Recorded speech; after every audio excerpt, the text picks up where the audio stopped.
शरणपुर नामक एक गांव था। उस गांव में एक दूध वाला रहता था जिसका नाम था कालीचरण।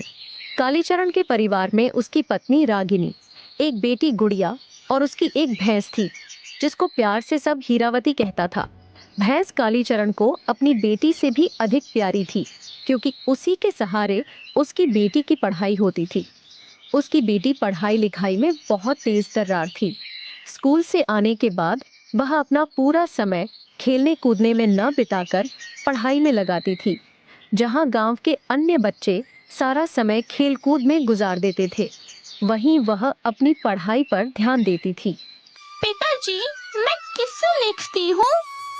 किससे लिखती हो? क्या मतलब? पेंसिल से लिखती हो ना? तो पिताजी, मैंने कब कहा था पेंसिल लाने के लिए?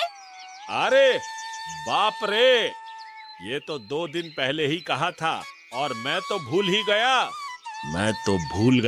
माफ कर दो बेटी, मैं अभी लाता हूँ। नहीं नहीं पिताजी, मैं माफ नहीं करूँगी। आप हमेशा ऐसा ही करते हैं।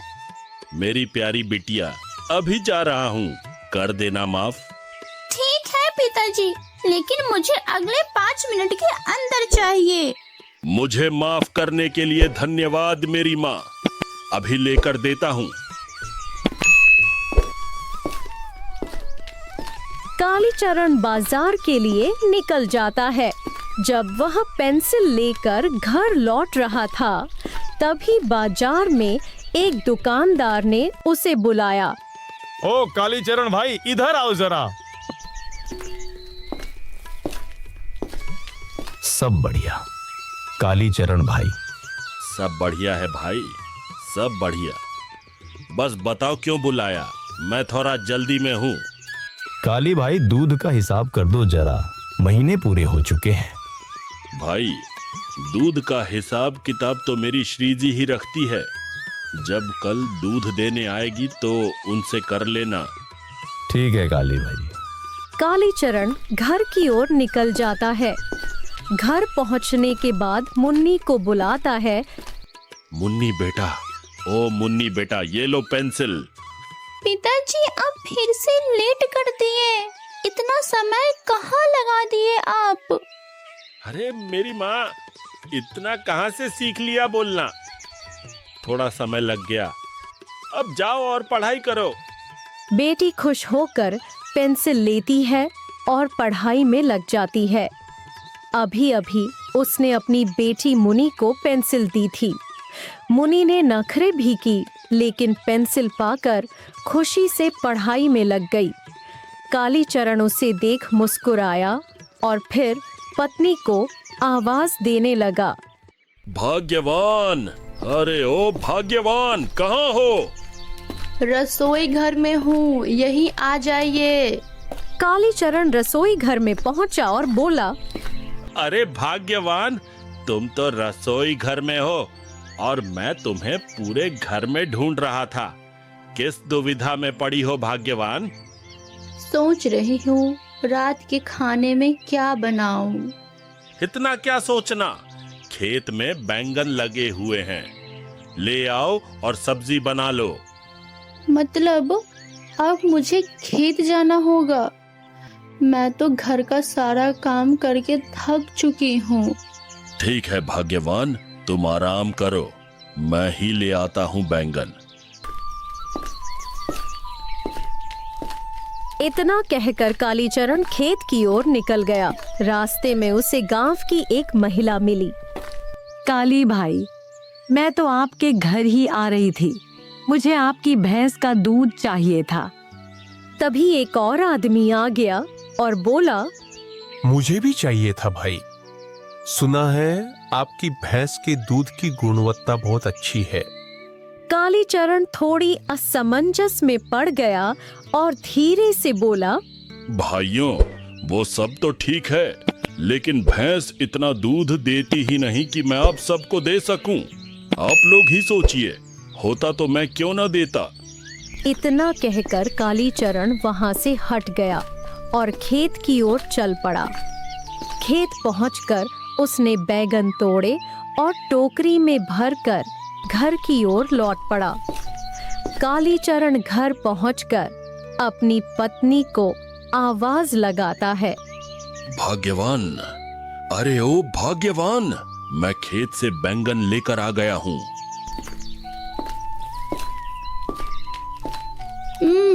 बैगन तो बहुत अच्छे दिख रहे हैं। तो भाग्यवान, अब बहुत अच्छी सब्जी भी बना लो। हाँ हाँ, जा रही हूँ बनाने के लिए। अरे भाग्यवान, जब मैं खेत जा रहा था तो कुछ लोग भैंस के दूध के लिए पूछ रहे थे। तो आपने क्या कहा? साफ साफ मना कर दिया। इतनी दूध कहाँ होती है जो हम पूरे गांव को दे पाए। अच्छा, जा रही हूँ खाना बनाने के लिए। आप भैंस को चारा डाल दीजिएगा, भूलिएगा मत। रागिनी रसोई घर में चली गई खाना बनाने और कालीचरण भैंस को चारा डालने चला गया। थोड़ी देर बाद कालीचरण ने अपनी बेटी को पुकारा। गुड़िया, अरे ओ गुड़िया बेटा। कालीचरण अपनी बेटी के पास आया और बोला, गुड़िया बेटा, चलो खाना खाने। रात के 8 बज चुके हैं। चलो चलो खाना खा लो। कल स्कूल भी तो सही समय पर जाना है, और स्कूल समय पर जाने के लिए रात को जल्दी खाना खाकर सोना भी तो पड़ेगा। तीनों कालीचरण, रागिनी और गुड़िया साथ में बैठकर खाना खाते हैं। कालीचरण का परिवार बहुत खुशहाल परिवार था। खाना खाने के बाद वे सो गए। अगली सुबह रागिनी बोली, आज आप दूध देने के लिए चले जाइए ना, मुझे अपनी सखी से मिलने के लिए जाना है। वो शहर से बहुत दिनों बाद आ रही है। ना बाबा ना, मैं तो नहीं जा रहा हूँ। क्यों नहीं जाइएगा? अगर आप दूध देने के लिए चले जाइएगा तो मैं जल्दी से खाना बनाकर अपनी सखी से मिलने जा सकती हूँ। सब ठीक है, लेकिन हमारे बीच यह तय हुआ था कि मैं भैंस का देखभाल करूंगा और खेत का, और तुम घर का काम देखोगी। लोगों को दूध देने का और दूध का हिसाब किताब तुम रखोगी। अरे, मैं कहाँ बोलती हूँ रोज जाने के लिए, बस आज ही तो जाना है। नहीं, मैं नहीं जाऊंगा। मुझे खेत जाना है। मैं तो खेत ही जा रहा हूँ। रागिनी चुपचाप घड़ा उठाकर दूध देने के लिए निकल गई। जब वह गांव के घर घर दूध बांटकर वापस लौट रही थी, तभी रास्ते में अचानक एक महिला ने उसे पुकारते हुए रोक लिया।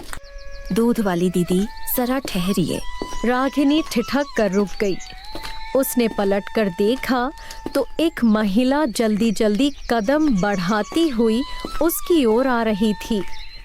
महिला पास आकर बोली, दीदी, क्या मुझे भी आपकी भैंस का थोड़ा दूध मिल सकता है? सुना है आपके दूध की गुणवत्ता बहुत अच्छी होती है। अरे बहन, काश दे पाती, पर भैंस इतनी दूध नहीं देती है कि सबकी जरूरत पूरी हो सके। अगर मेरे पास होता तो मैं आपको मना कभी नहीं करती। फिर भी दीदी, जरा कोशिश कर लीजिए, शायद हो जाए। नहीं बहन, सच मानिए, अगर बन पड़ता तो मैं पहले ही ना हाँ कर देती। मैं क्यों मना करती? इतना कहकर रागिनी घर के लिए निकल जाती है। उधर कालीचरण भी खेत से घर लौट चुका था। सुनिए जी, आज जब मैं घर आ रही थी तो रास्ते में फिर से कई लोग दूध के लिए पूछ रहे थे। तो क्यों ना हम एक और भैंस खरीद ले? ग्राहक तो पहले से ही है, ढूंढना भी नहीं पड़ेगा कि हाँ भैया तुम दूध ले लो, तुम दूध ले लो। ग्राहक तो पहले से हमारे पास आ रहे हैं, तो हम एक और भैंस क्यों नहीं खरीद लेते हैं? हाँ भाग्यवान, बात तो बिल्कुल सही कह रही हो। इससे हमारी आमदनी भी बढ़ जाएगी और लोगों को भी दूध मिल जाएगा। ठीक है, मैं कल सुबह ही निकल जाऊंगा भैंस खरीदने के लिए। कालीचरण अपनी भैंस से प्यार से बोला, हीरावती, तुम अच्छे से चारा खा लो। मैं तुम्हारे लिए एक दोस्त लाने जा रहा हूँ। अब तक तुम अकेली चारा खाती थी, लेकिन अब तुम्हें अपने दोस्त के साथ खाना होगा। इतना कहकर कालीचरण भैंस खरीदने के लिए दूसरे गांव की ओर निकल पड़ा। रास्ते में एक घना जंगल पड़ता था। जंगल को पार करना आसान नहीं था, इसलिए बहुत संभल कर आगे बढ़ा। घंटों चलने के बाद वह उस गांव में पहुंचा, जहां बड़े बड़े व्यापारी पशुपालन करते थे और गाय भैंस का व्यापार होता था। एक व्यापारी के पास गया। व्यापारी ने पूछा, बता भाई, क्या चाहिए, गाय या भैंस? मुझे तो भैंस ही चाहिए। व्यापारी उसे वहां ले गया जहां कई भैंसें बंधी हुई थीं। देख लो भाई, कौन सी भैंस पसंद है तुम्हें? कालीचरण ने गौर से देखा और बोला, मुझे ये वाली चाहिए। वाह भाई, तुम्हारी पसंद तो बहुत कड़क है, और जब पसंद कड़क होती है तो रोकड़ा भी कड़क ही देना पड़ता है। रोकड़े की चिंता मत करो भाई, रोकड़ा तो कड़क लेकर ही आया हूँ। कालीचरण ने भैंस खरीदी और उसे लेकर घर लौटने लगा। शाम हो चुकी थी। जब वह भैंस लेकर जंगल पार कर रहा था, तभी अचानक रास्ते में एक डाकू सामने आ गया। अरे ओ भैंस वाले, जो भी सामान तेरे पास है जल्दी जल्दी निकाल दे। अगर नहीं दिया तो यहीं मारकर पास वाले तालाब में फेंक दूंगा, किसी को खबर भी नहीं होगी। कालीचरण डर गया। उसके पास जो भी पैसा था सब निकालकर डाकू को दे दिया। मेरे पास जो भी था वो सब तुम्हें दे चुका हूँ, अब मुझे जाने दो। लेकिन डाकू हंसते हुए बोला, ऐसे कैसे जाएगा? भैंस भी तो छोड़कर जा, कम से कम 50-60 हजार की होगी ही।